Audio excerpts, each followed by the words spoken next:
श्री गुरुचरित्र कथासार त्रिविक्रम भारती अध्याय 24.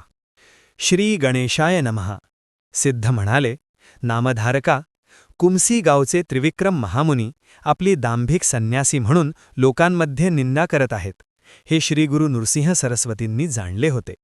वेदज्ञ त्रिविक्रमांकडून नकळत साधुनिंदेचे पाप घडत होते, म्हणून त्यांना प्रत्यक्ष भेटून त्यांचा गैरसमज दूर करावा असा हेतू मनात धरून त्यांनी स्वतःच तिथे जाण्याचे ठरवले. राजांनी त्यांच्या प्रवासाची तयारी केली, पालखी सजवली, अश्वगज शृंगारले आणि दळभार सिद्ध केला. मग श्रीगुरूंची स्वारी वाद्यांच्या गजरात गाणगापुराहून कुमसी गावी निघाली. त्यावेळी त्रिविक्रम भारती नृसिंहाची मानसपूजा करत होते, पण काही केल्या त्यांचे दृढ ध्यान लागत नव्हते आणि मनपटलावर त्यांच्या आराध्य दैवताची मूर्तीही प्रकट होत नव्हते. त्यामुळे आजच असे का घडत आहे हेच कळत नसल्यामुळे ते चिंताग्रस्त झाले. आज माझे इष्टदैवत अशी उपेक्षा का करत आहे? माझी एवढ्या वर्षांची आराधना, माझे तपस्सामर्थ्य आज व्यर्थ झाले, असे अनेक विचार त्यांना बेचैन करू लागले.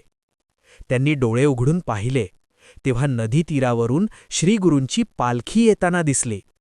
त्या पालखीत श्रीगुरू त्रिविक्रम भारतींच्या इष्टदेवतेचे अर्थात नृसिंहाचे रूप घेऊन बसलेले दिसले आणि त्यांच्या समवेत आलेल्या राजांच्या दळभारातील सर्व सैनिकही श्रीगुरूंसारखेच दंडधारी संन्यासी आहेत असे दिसले.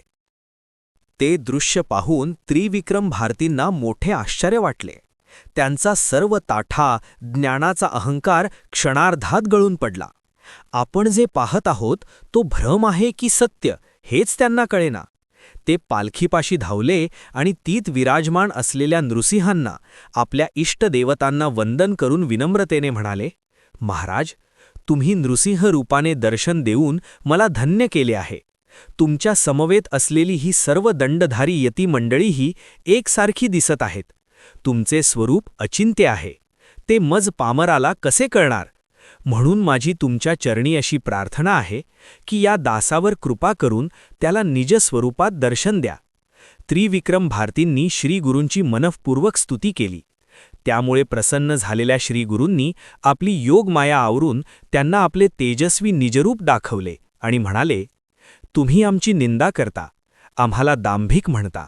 हा तुमचा गैरसमज दूर करण्यासाठीच मी इथे आलो आहे. तुम्हाला तुमच्या मानस पूजेतील नृसिंह मूर्तीचे दर्शन झाले ना? मग मी दांभिक आहे की नाही हे तुम्हीच ठरवा. त्रिविक्रम भारतींच्या मनातील सर्व संशय दूर झाला होता.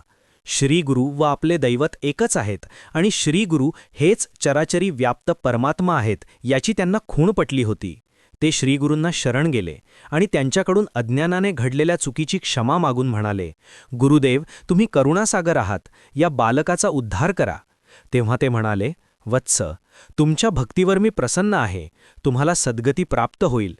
परमार्थ साध्य करून तुम्ही ईश्वराशी एकरूप व्हाल. तुम्हाला पुनर्जन्म नाही. त्रिविक्रम भारती तयारीचे साधक होते.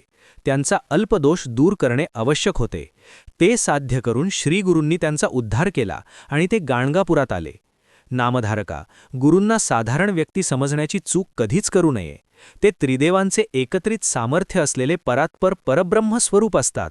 त्यांना शरण जावे, त्यांच्या चरणी लीन व्हावे. श्री गुरुचरित्र कथासार अध्याय 24 समाप्त.